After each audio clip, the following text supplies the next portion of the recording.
They called him Alexander the Accursed in the east. But to the west, he became a legend, Alexander the Great, a young king who set out to conquer the world and nearly did. This is the story of how one man from Macedonia defied an empire. In 334 BC, the world changed forever. A 20-year-old warrior king crossed a narrow strait called the Hellespont and began one of the most extraordinary military campaigns in human history. His name was Alexander, son of Philip, student of Aristotle, heir to a dream that would ignite the ancient world. History, Sleepy. Alexander the Great, all parts. In 334 BC, Alexander, king of Macedonia, began one of the greatest military campaigns in history against the superpower of the age, the Persian Empire. Just 20 years old, his brilliant and fearless leadership won him battle after battle. And in an astonishing 10-year campaign that took him to the edge of the known world, he carved out one of the largest empires ever known. Few men have had such a massive impact on the course of history. To the Persians, he was Alexander the Accursed, but to the West, he was immortalized as Alexander the Great. Epic History TV and Invicta, Alexander the Great, Part 1. Ancient Greece. From around 500 BC, this rugged land was the scene of remarkable developments in art, philosophy, and warfare. Its two greatest city-states were Athens, a naval power where democracy, art, drama, and philosophy flourished, and Sparta, an austere militaristic society famed for its formidable army. In 480 BC, these two city-states had joined forces to fight an invasion by the mighty Persian Empire. At the narrow pass of Thermopylae, a small Greek force led by 300 Spartans held up the enormous Persian army for 3 days before they were finally encircled and killed. Then, in the Straits of Salamis, the Greek fleet defeated the Persian navy. But they couldn't prevent the Persians burning the sacred temples of the Athenian Acropolis. The next year, at Plataea, the Greeks won a decisive land battle against the Persians and forced them to abandon their invasion. The next 50 years were the golden age of classical Greece. But rising tension between Athens and Sparta and their allies eventually led to war, dragging the Greek world into decades of destructive fighting. Wars between the Greek city-states continued for almost a century, leaving them exhausted and vulnerable to a new, rising power to the north. For centuries, sophisticated Greeks had viewed the mountainous kingdom of Macedonia as a backwater, Hicksville, barely Greek at all. But under King Philip II, Macedonia emerged as a formidable military force. His most famous reform, the introduction of the sarissa, an 18-foot pike, twice the length of a normal Greek spear, and wielded by trained infantry fighting in close formation, known as a phalanx. In 338 BC, at the Battle of Chaeronea, Philip's army crushed the joint forces of Thebes and Athens. Through alliance and conquest, Philip had already gained control over most of his neighbors. Now, following this victory, he united all Greece in an alliance known as the Hellenic League, or League of Corinth, with Philip as hegemon, or supreme commander. Only Sparta stood aside. Philip began to plan a great campaign, a pan-Hellenic or all-Greek war against the Persian Empire. Their old foe was now an ailing superpower, its great riches ripe for the taking. But on the eve of launching his war, Philip was assassinated by his own bodyguard, victim of Macedonia's brutal court rivalries. He was succeeded by his 20-year-old son Alexander. Brilliant, restless, tutored by the great philosopher Aristotle, and already an experienced military commander. Alexander inherited his father's grand plan to invade Persia, but first he had to secure his own position as king. At home, he had potential rivals executed, then crushed rebellions in Illyria, Thessaly, and central Greece. He made a special example of Thebes, completely destroying the ancient city and selling its people into slavery. In the spring of 334 BC, now ready to launch his war against the Persian Empire, Alexander led his army across the Hellespont into Asia Minor. It was the start of one of the greatest military campaigns in history. The Macedonian Army. Alexander's army was about 40,000 strong, drawn from all parts of Greece. The infantry were commanded by the veteran Macedonian general Parmenion. In the front rank, 9,000 Macedonian phalangites armed with the 18-foot sarissa. These were professional soldiers, well-trained and drilled, who formed up for battle in the phalanx, 16 ranks deep. This packed formation presented a solid wall of iron spear tips and was virtually unstoppable. But it was also difficult to maneuver and highly vulnerable to attacks on its flanks or rear. So 3,000 elite infantry, the hypaspists or shield-bearers, armed with shorter spears, guarded its flanks. They were commanded by Parmenion's son, Nicanor. The second line of Alexander's army was made up of 7,000 Greek allies and 5,000 mercenaries, armed as hoplites. They took their name from the hoplon, their large round shield.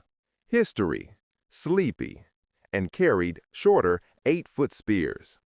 A hoplite phalanx was not as effective as the Macedonian phalangites, but still well-armed and heavily armored for the time. The Agrianes were the army's elite skirmishers, expert javelin throwers from what's now southern Bulgaria. Other skirmishers from Thrace and Illyria were armed with javelins, slings, and bows. The shock troops of Alexander's army were the companion cavalry, 1,800 elite horsemen armed with spear and sword, commanded by Philotas, another son of Parmenion. Alexander led the royal squadron in person.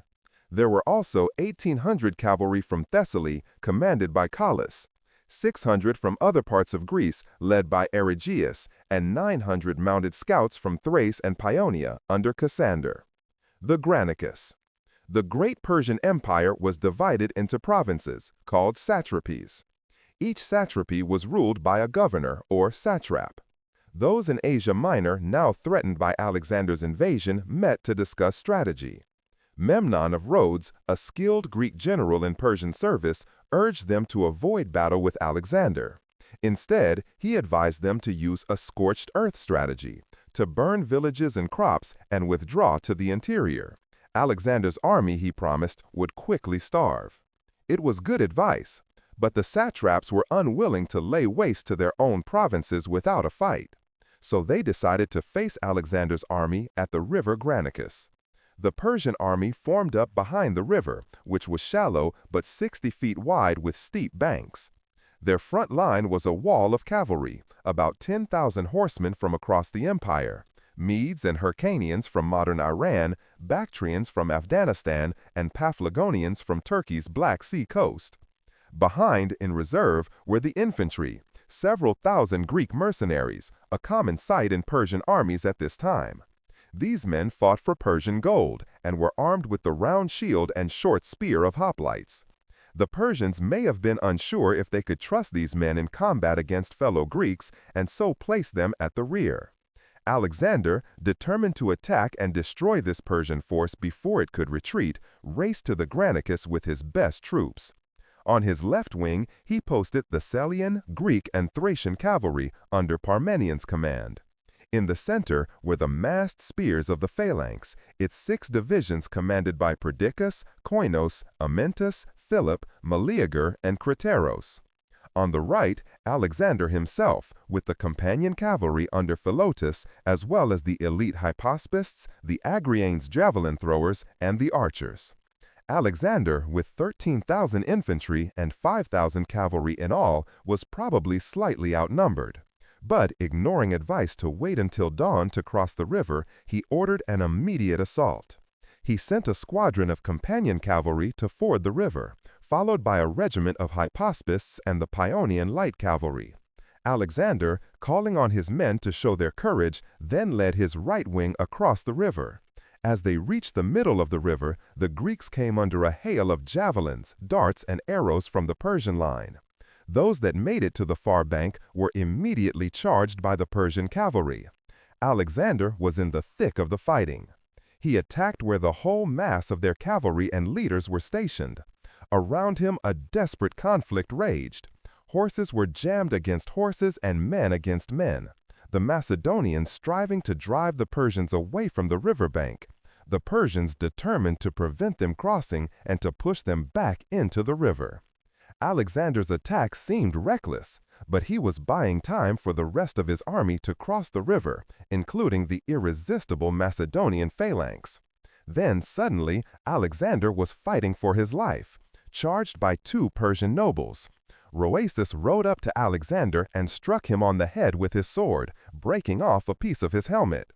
But the helmet broke the force of the blow, and Alexander struck him down with his lance.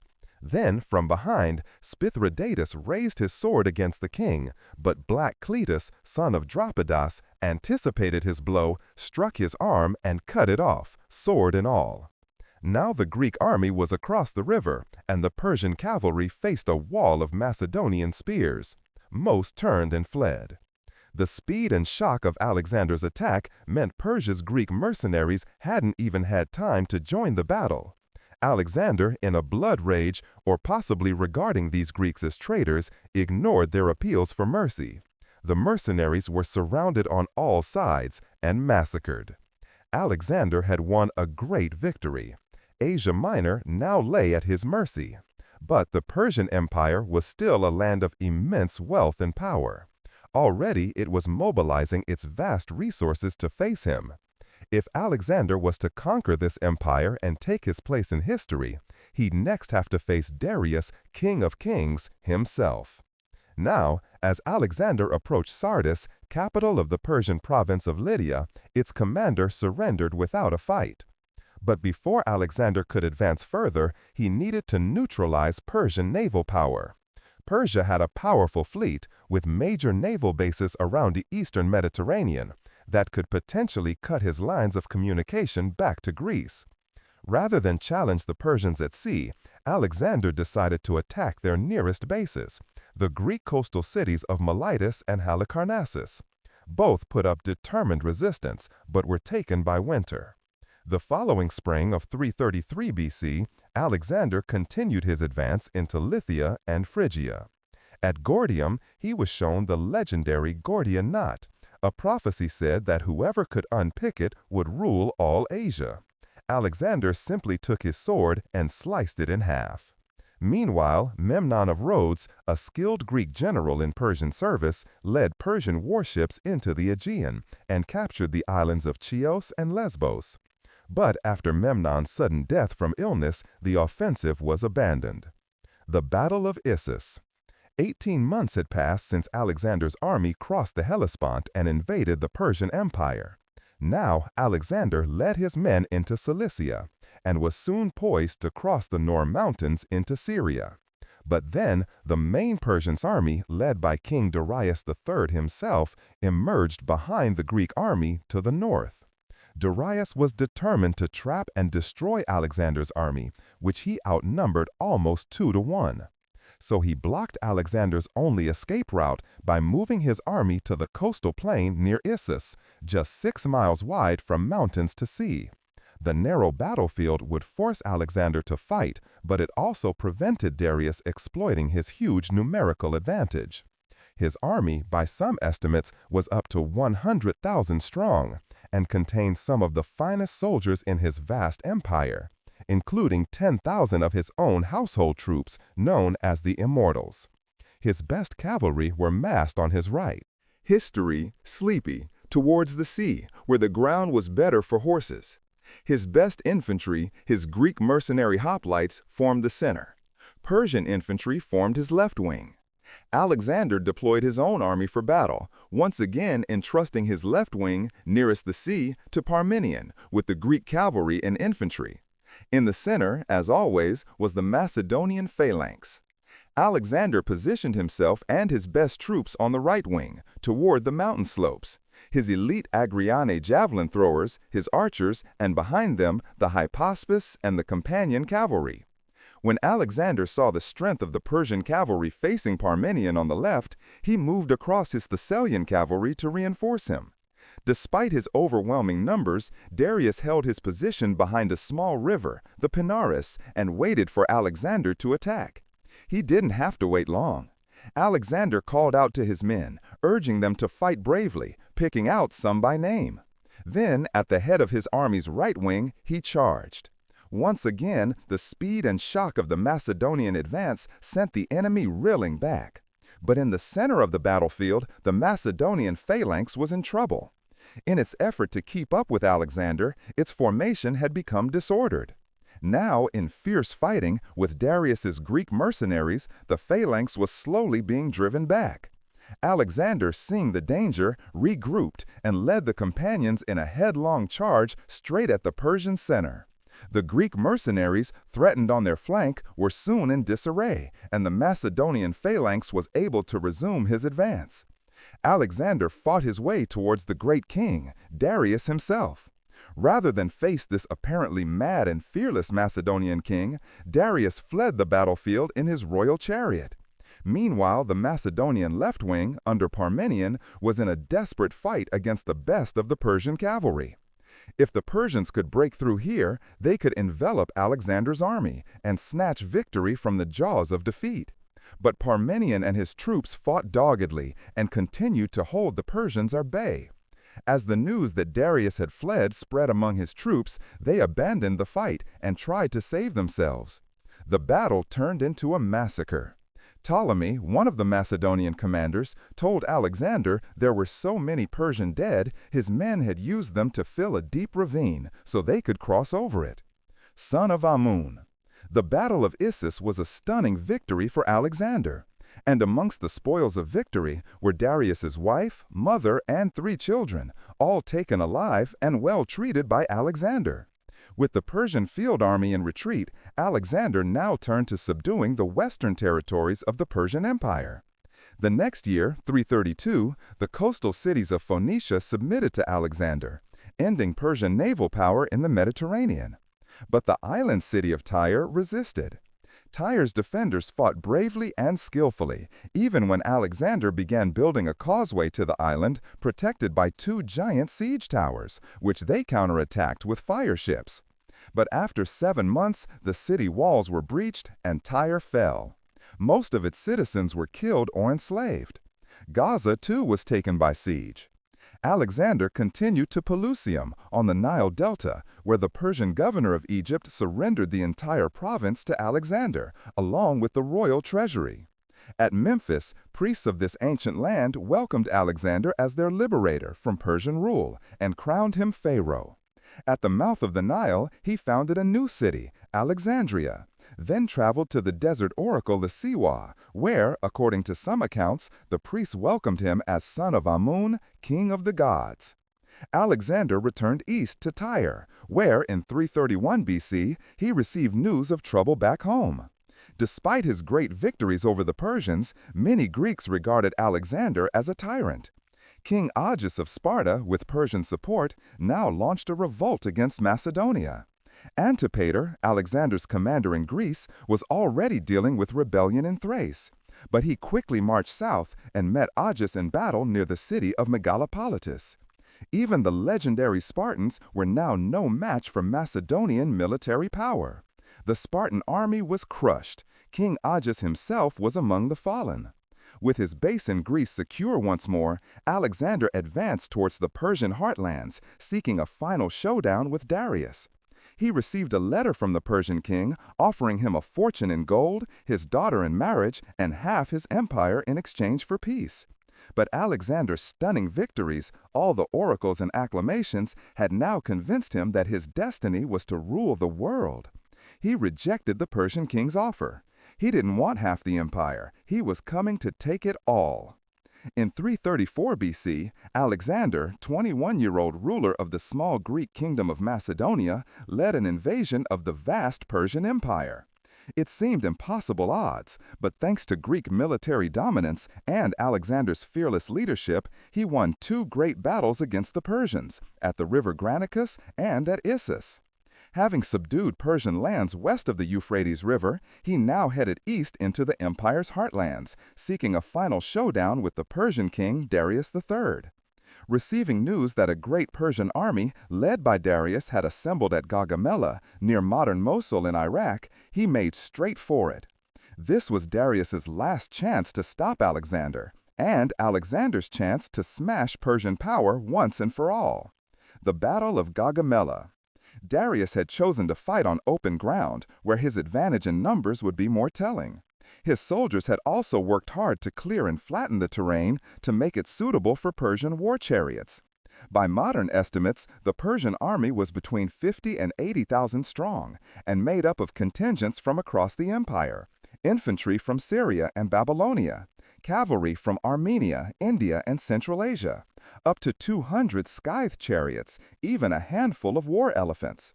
Alexander's army was smaller and may have been outnumbered by as much as 2 to 1. He deployed his units in their usual formation. On the left flank, Thracian and Thessalian cavalry, commanded by Parmenion. In the center, the Macedonian veterans of the phalanx, each armed with their 18-foot sarissa pike.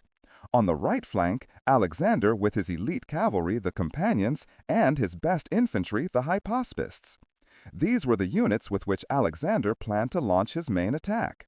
Greek hoplites formed a second line and supported both wings, which were angled back to guard against encirclement by the Persians. The battle began when Alexander led his wing out to the right, a move that took the Persians by surprise. Could Alexander really be trying to encircle their huge army? The Persians mirrored History, Sleepy, his movement, taking troops away from their center to outflank Alexander and prevent him leaving the area they'd cleared for the Persian chariots. But Alexander's unusual maneuver was a trap to entice the Persians to weaken their center. When he saw that it had worked, he ordered his Greek cavalry to charge to keep the Persians fixed in position. A giant cavalry battle developed on the right wing. Darius, meanwhile, judging this to be the decisive moment, unleashed his chariots. But expert Agrianes javelin throwers took out horses and crews, while the Greek infantry opened lanes, allowing the chariots to pass harmlessly through. Now Alexander led his companion cavalry and parts of the Macedonian phalanx in a headlong charge straight at the weakened Persian center, fighting his way towards Darius himself. The sudden ferocity of Alexander's assault threw the Persians into panic.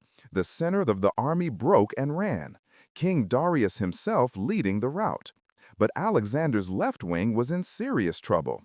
Parmenion, facing a huge onslaught by Persian cavalry, was virtually surrounded. Indian and Scythian horsemen had even ridden through a gap in the Greek line. But rather than wheeling and attacking the Greeks from behind, they'd carried straight on to loot their camp. Parmenion sent a desperate appeal to Alexander for help. The king abandoned his pursuit of Darius, regrouped, and charged the Persian right wing. It was the hardest and bloodiest fighting of the battle, claiming the lives of 60 of Alexander's companions. Finally, as news of Darius's flight spread across the battlefield, the last Persian horseman turned and fled. The Battle of Gaugamela was a stunning and complete victory for Alexander. According to ancient sources, he lost just a few hundred men, while the Persians lost thousands. Alexander had routed Darius's great army, and now the road to Babylon, the empire's main capital, lay open. The Macedonian king entered the great city in triumph, recognized by Persian officials as its new rightful ruler. So too at the city of Susa, where Alexander ceremonially took his seat upon the royal throne of Persia. In the Zagros Mountains, at a pass known as the Persian Gates, a courageous Persian force held up Alexander's army for a month. The Greeks eventually found a mountain path that bypassed their position, allowing them to encircle and wipe out the defenders. In early 330 BC, Alexander reached Persepolis, the empire's ceremonial capital. Alexander wanted to appear as a liberator to the Persians, as a legitimate successor to King Darius. But now he ordered Persepolis to be pillaged and burnt, retribution for the Persian invasion of Greece and the burning of Athens' sacred temples in 480 BC.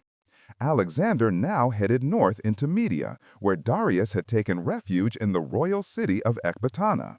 Alexander was determined to capture Darius, but the fugitive king fled east in the hope of raising a new army in the provinces of Parthia, Bactria, and Sogdia. It was not to be. As Alexander closed in, the Persian king was murdered by one of his own governors, Bessus, who then proclaimed himself the empire's new ruler.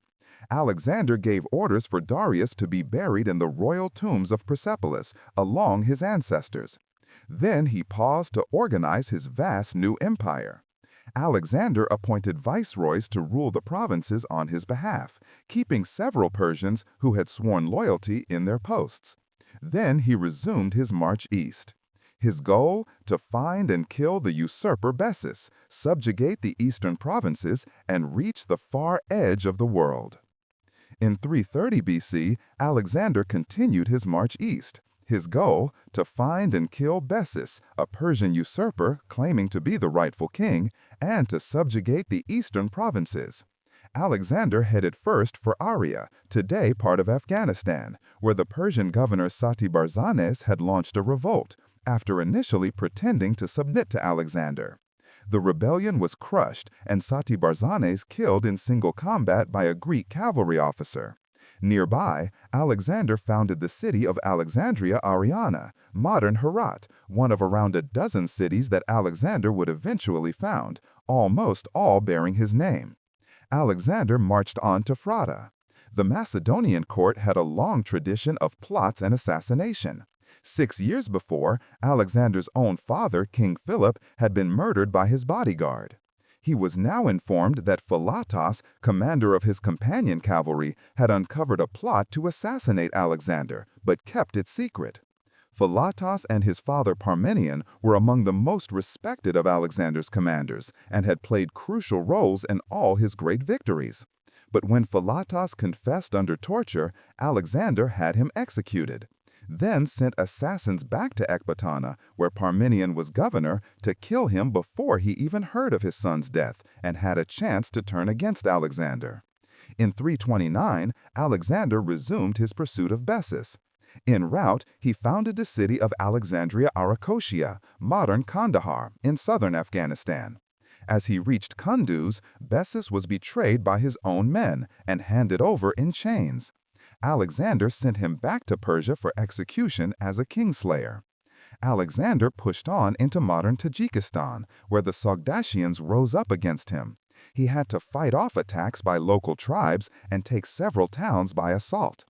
On the banks of the Jaxartes River, he founded the city of Alexandria Eshkate, meaning Alexandria the Furthest, so named because he had at last reached the limit of the Persian Empire.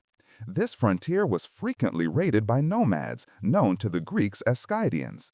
Alexander lured them into a decisive battle near the Jaxartes. The result was a crushing victory for the Macedonian king that put an end to the raids. But fighting against Bactrian and Sogdian tribes continued, frustrating Alexander and tying him down in a difficult guerrilla war. Tyrant. By now, many of the Macedonian troops were unhappy with Alexander. Most had not seen their homes in years, but their king seemed bent on conquest without end. What was worse, he'd begun to adopt the rituals and dress of their defeated Persian enemy, customs they viewed as effeminate and decadent. At Marakanda, modern Samarkand, after a furious drunken argument, Alexander killed Cletus the Black. Cletus had been one of Alexander's best generals and the man who'd saved his life at the Battle of the Granicus. Alexander was full of remorse, but his growing arrogance was alienating more and more old comrades. When he tried to make his countrymen perform the traditional Persian ritual of proskynesis, prostrating themselves before the king, he crossed a line. To Greeks, this was blasphemy. Only a god was worthy of such respect, and Alexander was forced to back down. In Bactria, another plot to assassinate Alexander was uncovered. This time, the ringleader was a royal page, one of the sons of Macedonian nobility who attended the king. Hermolus had become murderously bitter towards Alexander over a perceived injustice. He and his accomplices were tortured and then stoned to death. Callisthenes, Alexander's official historian, was also implicated in the conspiracy. He was thrown in prison where he later died. That summer, in 327, according to legend, Alexander became captivated by the beauty of Roxana, daughter of a Bactrian lord. Their marriage was also a sound political move, helping to end local revolt against his rule, and allowing him to continue his advance into modern Pakistan and India. To the edge of the world. Alexander now prepared to subdue the Persian Empire's most eastern provinces, which had yet to recognize his kingship. To do so, he would first have to cross the Hindu Kush Mountains and reach the Indus River Valley.